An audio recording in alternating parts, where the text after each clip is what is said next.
So in 2005, Capcom did something that was truly incredible, and that's in back-to-back months, they released two of the greatest games of all time. Not just from Capcom, but of all time. In January 2005, we got the release of Resident Evil 4, and then followed up in the next month with Devil May Cry 3. Now, both games were revolutionary in their own right for their own series.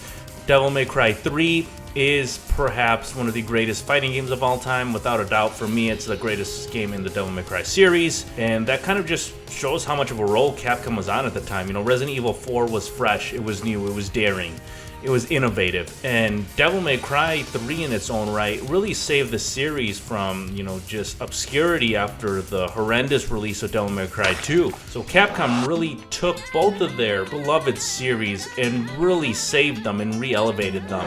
And of course, you know, Devil May Cry and Resident Evil are strongly related because Devil May Cry 1 was originally supposed to be Resident Evil 3, and Leon's character eventually was reworked into Dante. You know, both games are still alive, still kicking today, and with some of the recent DLCs we've seen with Resident Evil 9, I think Capcom might be planning on either remaking Devil May Cry or definitely, you know, at least continuing the series with maybe Devil May Cry 6.